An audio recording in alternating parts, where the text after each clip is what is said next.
Okay, I had to take a little bit of a break over there, and now I'm continuing to read. So, before we continue with this, I want to correct myself. It was not suicide on Yuki's side. Like, I would. It felt like that to me. I did not want to believe that, but nah, I think that with the reasoning that she went up, like, on the roof to be under the same sky so that she would feel like her thoughts would reach Akasaka in that kind of manner, it means that it wasn't suicide or anything like that. She wasn't that kind of person. It was just pure accident that she would fall like on the stairs. That, and if I were to think that it was truly suicide, she would have jumped off the roof. She wouldn't have fallen out the stairs. So yeah, I don't know what I was thinking there. My apologies for that one. But we have corrected that one. 村の言い伝えでは、この沼の奥底は地獄につながってるそうで、かつて村にやってきた人食い鬼たちは、この沼から訪れたのだとか。できすぎですね。いやいやいや、まだまだできすぎてますよ。村には伝承がありまして、お社様がお怒りになられると、地獄の釜が開いて正気があふれ出す、なんて言うんですよ。村人にとって、地獄というのは沼の底のこと。つまりそこから、正気があふれ出して村を襲うということ。そう。つまり、古出理香子とお社様の生まれ変わりが、冒涜される殺され方をしたので、お社様がお怒りになって、たたりとしてあの大災害を起こしたと。そういう話がまかり通っちゃってるんですよ。つまり、あの大災害は人為的なもの。確かに、話ができすぎてますからね。Right? お社様のたたりが実在せず、本当の偶発的事故でもないってんなら、そう疑いたくもなりますよね。A wry smile formed on Oishi's face as he listened to my absurd take on things. He wore an expression as though even if it were absurd, there was a time he had thought the same thing as well. 村の侵攻をめぐって狂信的な一派があったと仮定し、彼らがお社様のお怒りがあるような状況を作り出し、大災害を実行してみせた。もちろん、私は笑いませんよ。私も一度ならずともそう考えたことはあります。ですが、Hinamizawa村がいかに小さい村とはいえ、人口は1000人以上。それを一夜にして抹殺するなんて、どう考えても現実的じゃないです。The gas eruption was believed to have happened around 2 a.m., several hours before dawn. In that short amount of time, going around and killing all the villagers in a way that made it look like poison gas didn't seem feasible at all.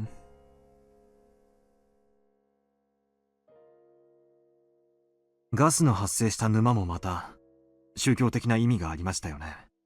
だとしたら、沼に何か仕掛けがあって、神の裁きをいつでも再現できるような何かがあったとか。自衛隊の発表では沼が発生源だということになってますよね。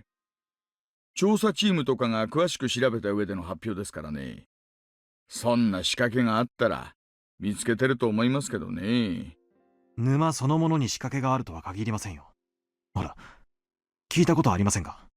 遠くの泉の水が枯れたら村の泉も枯れたなんて昔話。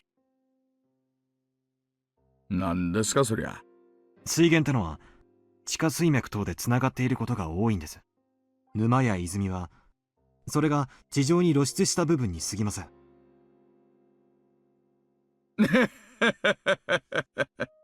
つまり赤坂さんが言いたいのは、鬼ヶ淵沼とつながった別の沼か泉があって、それに何らかの仕掛けをすると、鬼ヶ淵沼の圧力とか水圧とかそういうものがいろいろ変わって毒ガスが噴出する仕掛けを大昔の村人がこさえていたと、そういう話ですよね。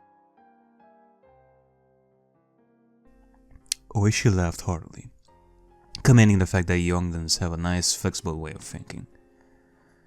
That was the former detective in him. Even though it was a hypothesis that he didn't come up with, he still had the presence of mind not to dismiss it right away. 面白い話です。それが立証できたら、日本の犯罪史始まって以来の空前規模の大量殺人ってことになりますよ。Hinamizawa村の封鎖が解除されたら、ぜひ調べるべきだと思います。大石さんは、県警にはまだ影響力は？そこそこには。柔道部の名誉顧問ですからね。今でも夏の合宿やなんかにはちょくちょく出かけてます。Hinamizawa村の封鎖解除がいつになるかわかりませんが、ぜひ調べさせてください。わかりました。Alrighty then. 大石さんはこのHinamizawa村連続開始事件、通称お社様のたたりをどう捉えていますか？ Like, I would love to investigate Hinamizawa, like, after the disaster. Like, I wanna see it. 当時の署内は村人の圧力でぎゅうぎゅうでしてね。連続事件は存在しないというのが当時の公式見解でした。事件は個々で、またそれぞれに解決していると。バカな。村の信仰に基づいた連続事件であることは明白なのに。赤坂さん、そりゃ5年も続いて派手な最後があった今だから言えることですよ。あの当時は偶然の事件が偶然にも綿流しの日に起こる。今年は起きないといいな、なんて感じだったんです。偶然なものか。少女は初めから全て予言していた。少女？古出理香です。あの子は私にその後の事件を全て予告してみせました。赤坂さん、そりゃ本当ですか？はい。Yep. あの子は言ったんです。翌年、ダムの現場監督が殺され、死体をバラバラにされると。のみにとどまらず、その後に続く連続事件を全て私に予告してみせました。赤坂さんがその話を聞いたのは昭和の何年の話ですか？私が少女と出会ったのは誘拐事件調査の折ですから、昭和53年6月です。バラバラ殺人の前年に？ Wrinkles formed between Oishi's eyebrows as he closed his eyes and began to digest what I just told him. 赤坂さん、古出理香が神通力で未来が分かった。なんて話がなしだとするなら、これはとんでもない話ですよ。はい。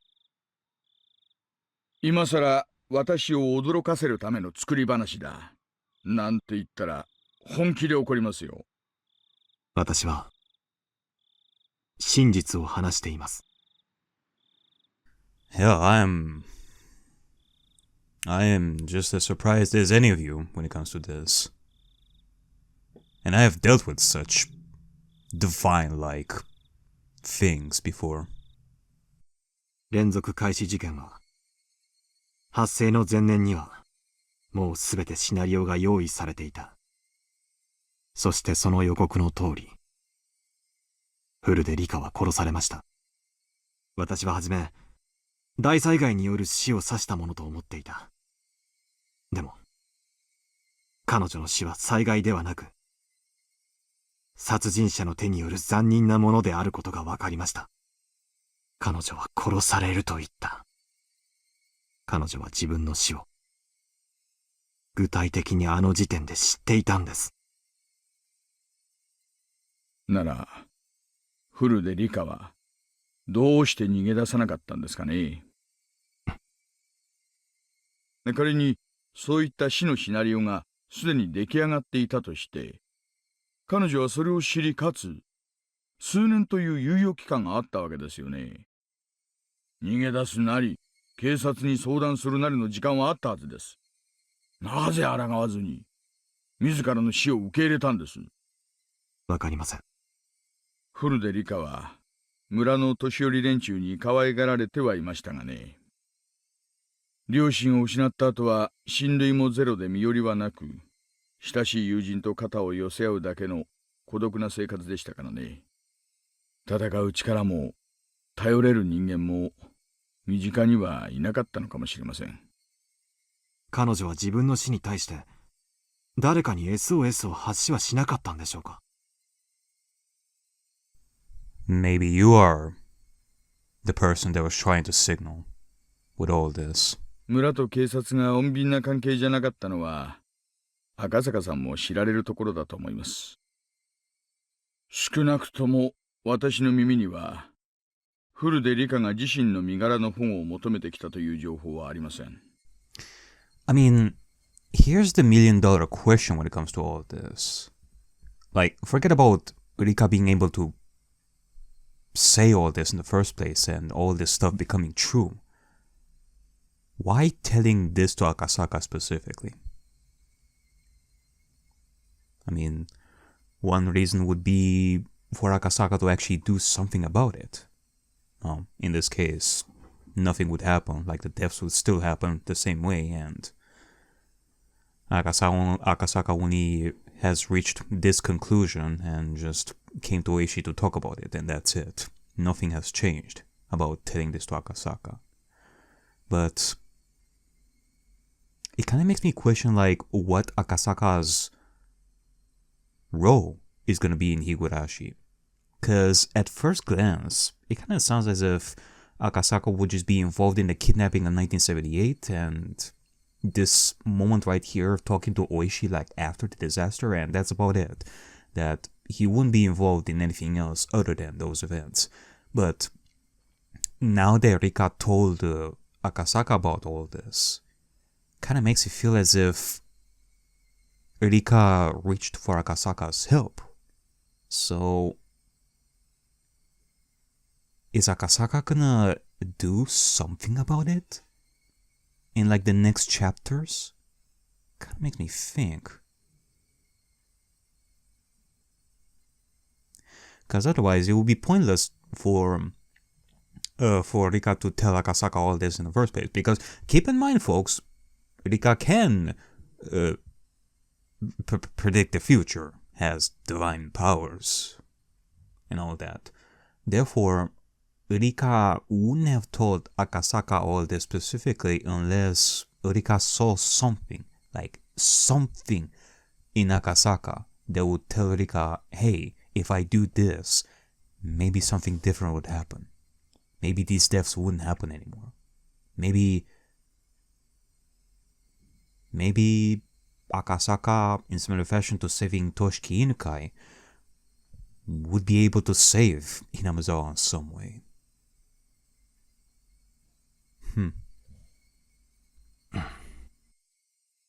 あるいは自身が宗教的な生贄にされることに対し定感というか達観というかそういうものがあったのかもしれませんね。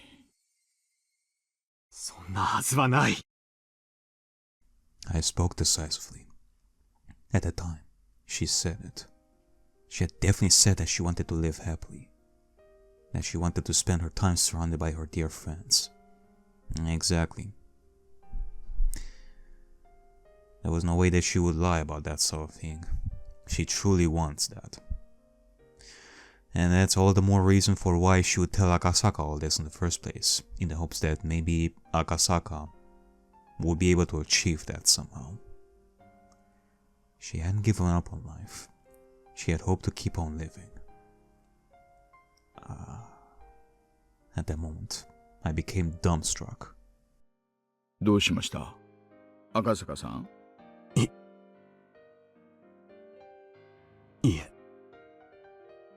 I fell into silence. Oishi folded his arms and began murmuring in contemplation again. Eventually, he stood up and headed towards the hallway to find the hostess, yelling that he wanted a pen and paper.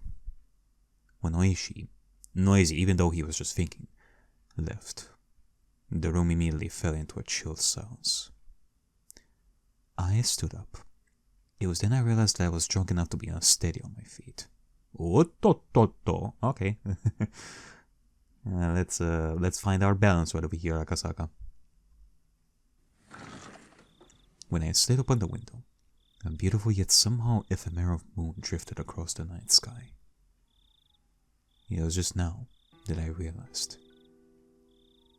She hadn't accepted her own death. She wanted to keep living, happily and joyously. She had said that quite clearly to me.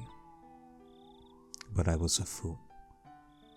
I hadn't been asked explicitly, so I hadn't realized it. She had made it clear as day that she didn't want to die. Wasn't that her cry for help? She didn't say as much that she wanted help, but even given that, it wasn't as though she wasn't looking for salvation. Without any family, unable to trust the police, she instead told somebody without any relation to the village, somebody from a faraway place. Me. Help me. She had gone around and cut the phone cords. If I had made that phone call and learned of Yuki's death, I probably would have fallen into despair. If I was in that state, even if she was looking for help, her cries would have fallen on deaf ears. Exactly, that's what I was thinking before. Like, okay, I was wrong about the suicide thing, but it may end up being true that the reason why she wanted to cut the phone cords and delay Akasaka learning the truth about Yuki's death, she wouldn't have been able to have the chance to talk to Akasaka about all this, to tell her what her heart had. That's why, knowing everything, she had cut the phone cords. She wanted even a little time to seek help from me. Oishi, just before now, had lamented that one of the younger officers got mixed up in the case, having been erased because he wasn't there. And I was feeling the same way. If only I was there in June of 1983, I could have protected her. In 1983, it would have been 5 years since the kidnapping took place. Well, there is still a chance. I don't know what direction we're gonna go from here on out when it comes to what's happening here. A divine path, a meta path, demonic, science fiction path, whatever the case is. I do think that your story in this is not over, Akasaka. You still have something important to do. Rika has told you all this. I don't think that your role has ended yet, at least the way I see it. While raising the only daughter Yuki had left me, putting all my youth and passion into my work, honing my wits and courage wrestling with difficult cases. Nothing like my failings during the kidnapping incident would have occurred. Oh my god. You know, now with going back and, retracting my thoughts that Yuki had committed suicide and that she just wanted to go up on the roof to feel better about Akasaka not being there. Yuki just gave birth, and then afterwards, she just went up to the roof with the intent of telling Akasaka, hey, I have given birth to our beautiful child. She is beautiful, Akasaka. She truly is. I can't wait for you to come back home. Come back to us. That's more than likely what she had in mind when she wanted to go upstairs. I wouldn't have been slow to react in a one-on-one fight, and by that point I jumped into foreign mafia-run gambling parlors where I learned to deal with automatic weapons, let alone handguns. I had grown so much that in 1983, I couldn't have even been compared to how I was in 1978. That's why, if I was by her side, I should have been able to save her life. No matter what conspiracy or foul plots drew near, I definitely would have protected her. She, even though sounding resigned, should have still been able to ask me for help. Just didn't realize it. I couldn't realize it. Just as I wouldn't have realized it if I was told of Yuki's accident. I wasn't able to realize it. I wanted to cry. If I had taken her words to heart, I would have prevented Yuki's accident. And I would have been able to protect the girl to whom I owed a debt from even a predetermined death.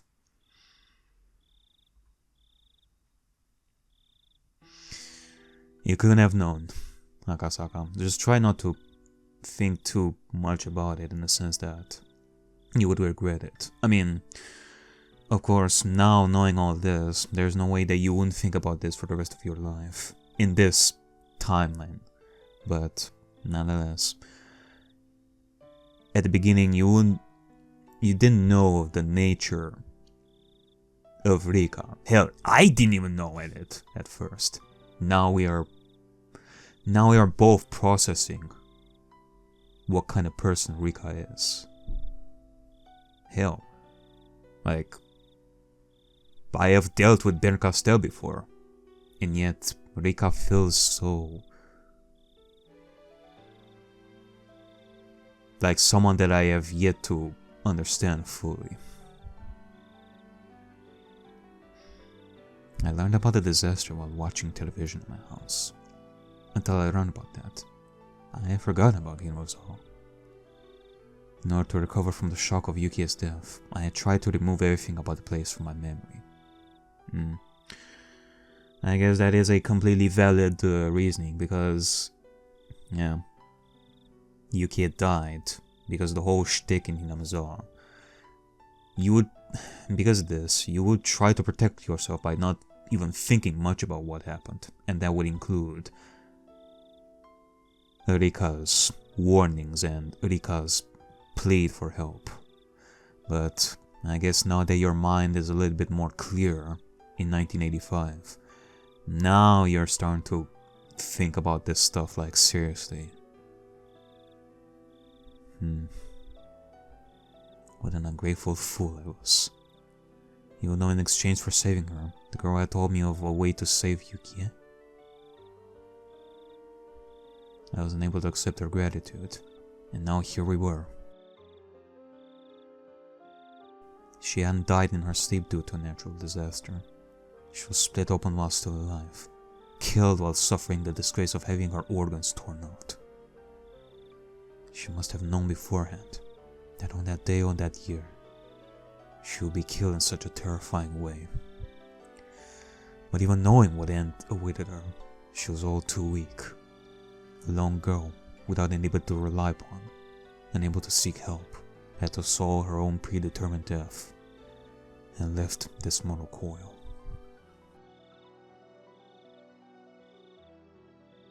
She said she wanted to live. She said she just wanted to live happily. That's all she wanted. She didn't ask for anything extravagant. For any person that was ever born, it was the very basest of desires. She never said a peep about wanting money or that she wished she was in somebody else's situation. She had said it, that if all deaths were preordained, then hers was probably also all according to plan. She might have been a lone, frail girl, but I don't think she would have accepted it at all without at least putting up a fight. Well, the thing is, she still is, in a way. I mean, she told you all this with a little bit of hope in maybe being saved. Otherwise, she wouldn't have said anything.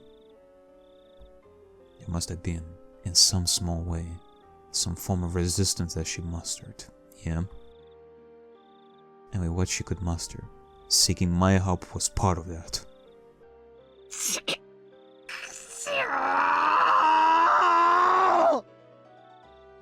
I howled. I stomped the floor. Why did I become a police officer in the first place? How could I call myself an officer if I couldn't save a single girl from the misfortune that was awaiting her? Was it because there was so much going on at the time I couldn't process the fact that she was asking for help?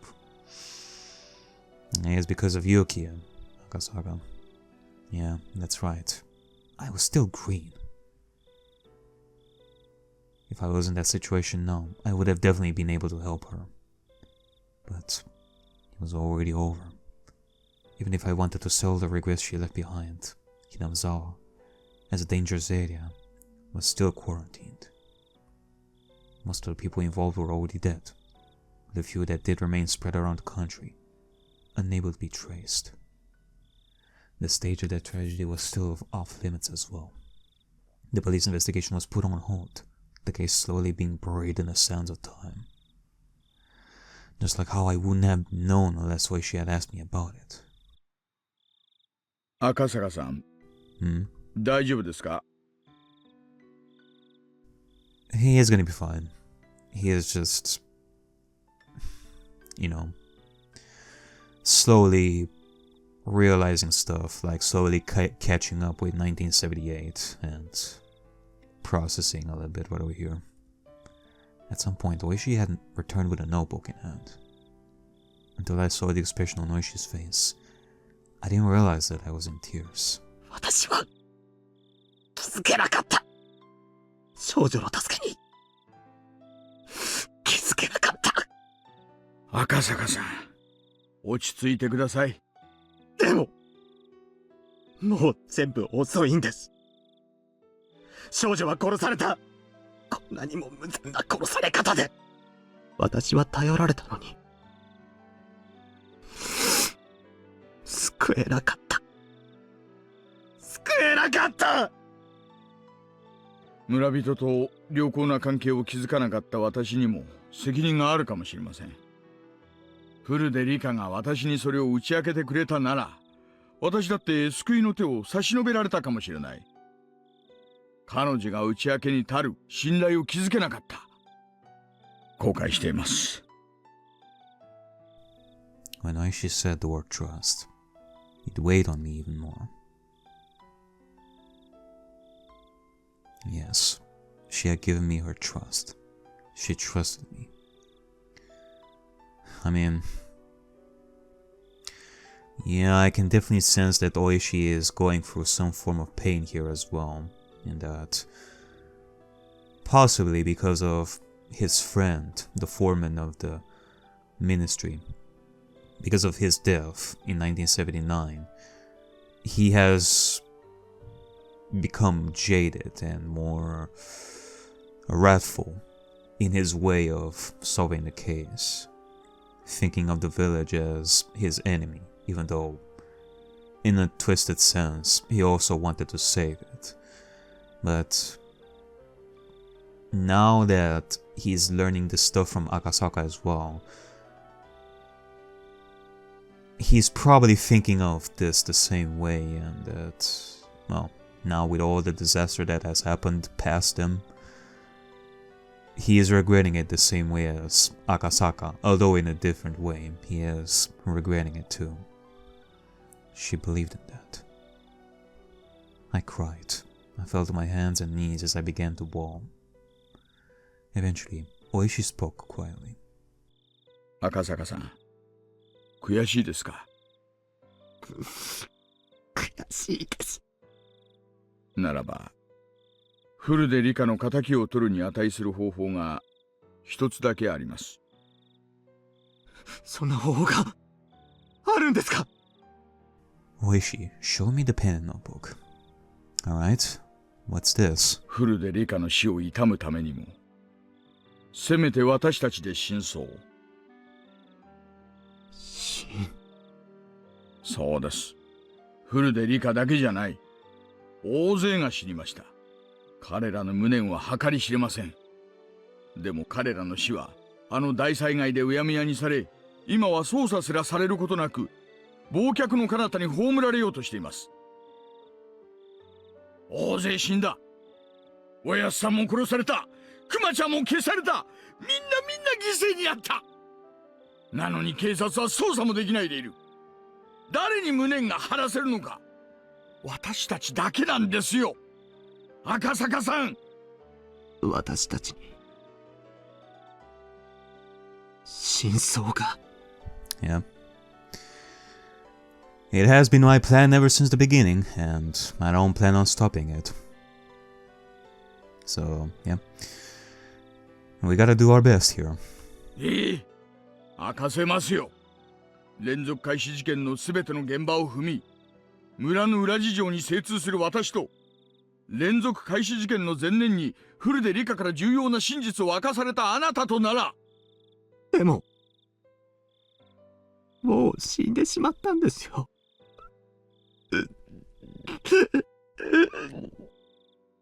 そうです。フルで理科は死にました。あなたが青2歳だったから救えなかった。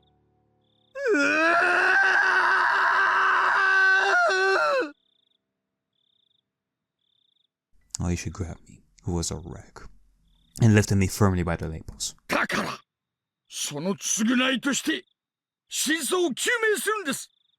あなたの話が事実なら、すべての事件は計画ということになる。そうならば、調べ方は全然変わってくるんですからね。私は、今夜をかけて、あなたと私の持つすべての情報をノートにまとめ、明日の朝一番で元の部下たちと連絡を取るつもりです。あの事件を終わらせるものか、絶対に暴いてやるんです。甘く。Yeah, truly. I guess in that sense, it is interesting to think about this, because are we actually gonna have like a continuation of the story of Higurashi, but not just in 1983, but also here in the future? I guess in similar fashion to Yumineko, we could have like two timelines right over here. Well, two timelines in quotations, in a way. But, yeah, I do have to wonder what it is that we can do, not just in 1983, but right now, with just us, with Oishi and Akasaka, 1985. Like, I can imagine that we're gonna be going back and forth between this moment right here and back when everybody was still alive. 甘く。 Yes. ねえ、あれから数年が経過しましたが、時効ではない。捜査は中断であっても終了ではない。まだ続いているんです。That's right. Oishi is coming back from retirement. With his big belly and AC, he is gonna continue to be a hero. We are the heroes of the Katsudo. We will be the heroes of the damned souls of Hinamizawa too. 続けさせるんです。私たちがです。Yes! ええ、やりましょう。大石さん。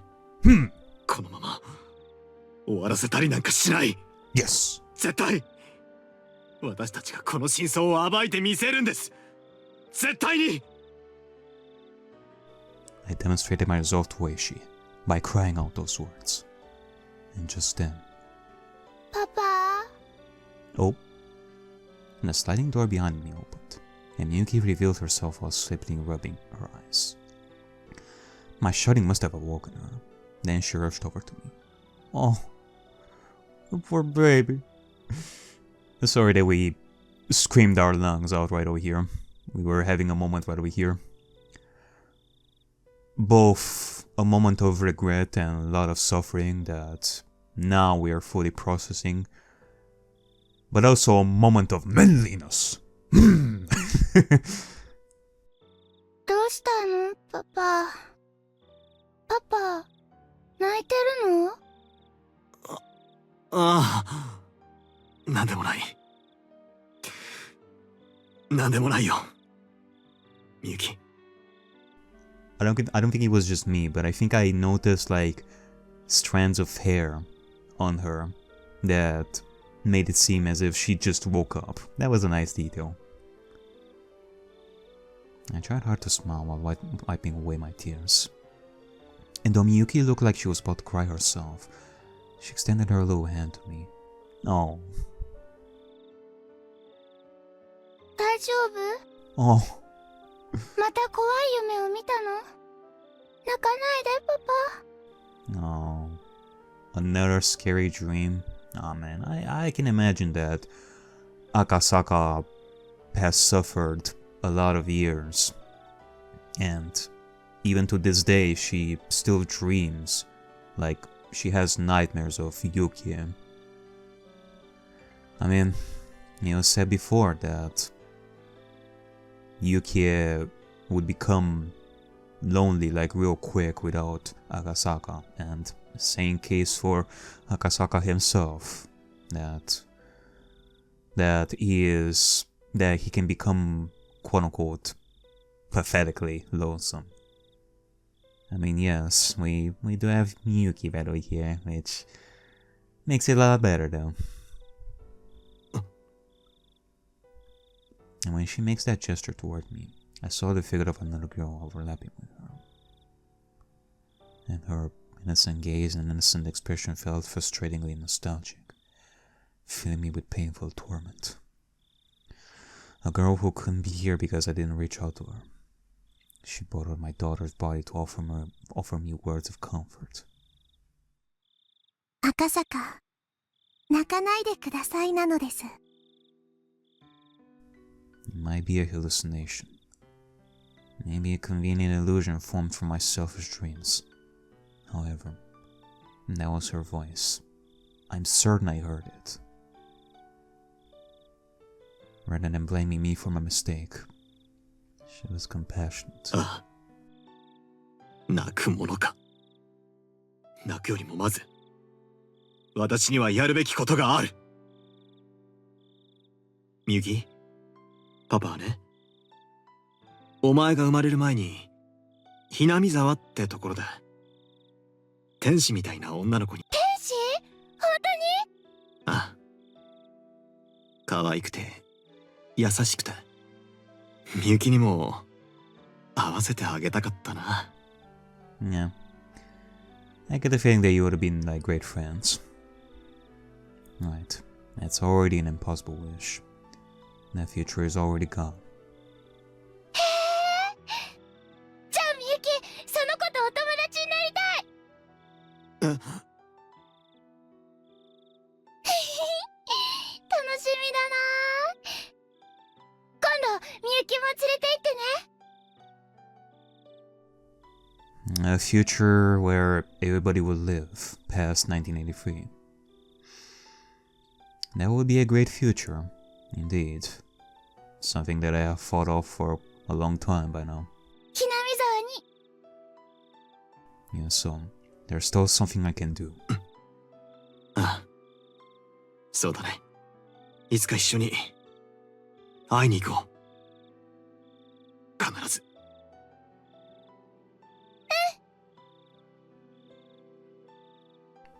Someday, I'm sure, we will see her again. That summer, the Higurashi cried in Hinamizawa.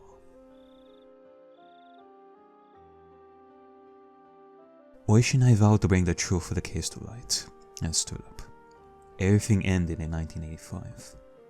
I, at least wanting to apologize, had searched for her grave. After the state autopsy, her remains were entrusted to one of the shrine's followers. In the future, when the quarantine on the Hinamizawa area was lifted, they would be returned to her family grave. However, unsure who exactly took the remains of Fuyuka Furude, until today, I couldn't even apologize to her. In the future, when the quarantine on Hinamizawa is lifted, all I could do then was wait until whoever that person is returned to the grave. What I could do right now was not to apologize to her. Instead, until I was able to meet her again, I would reveal the truth and dispel her regrets. Even now, sporadic eruptions of gas in the Hinamizawa area meant that the prospect of the quarantine being lifted wasn't happening anytime soon. So the news say. Most likely, it seemed that she had no intention of meeting me again until I found the truth. Like, they're gonna continue saying that, oh, hey, some eruptions are still happening, so we're still keeping the quarantine up. Even though that's more than likely not the case. That's why the quarantine wouldn't be lifted. Or so I thought. Until the day I grasped the truth It was the following year. Oishi and I co-authored a book on the string of mysterious deaths leading up to the Great Hinamizawa disaster.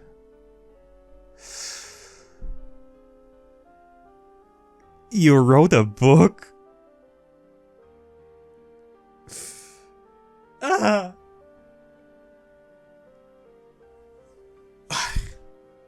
Okay, I'm not gonna say anything right here. Just keeping it in the back of my head a little bit right over here.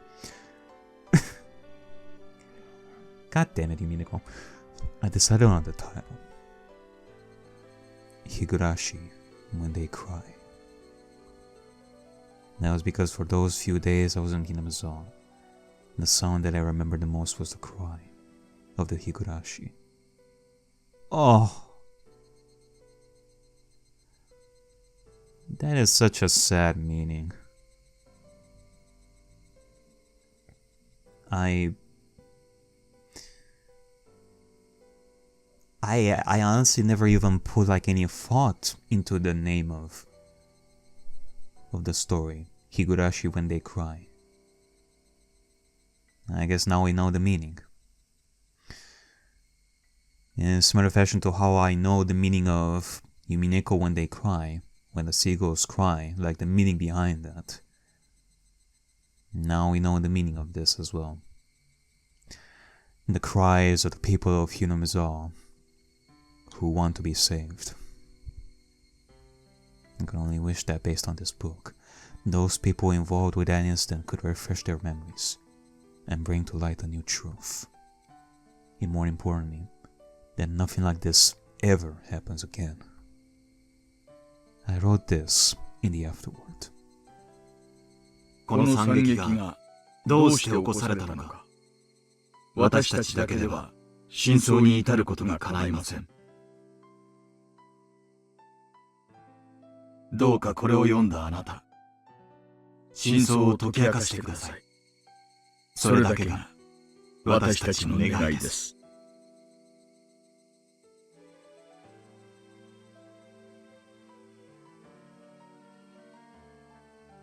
This year, the quarantine on Hinamizawa still hasn't been lifted.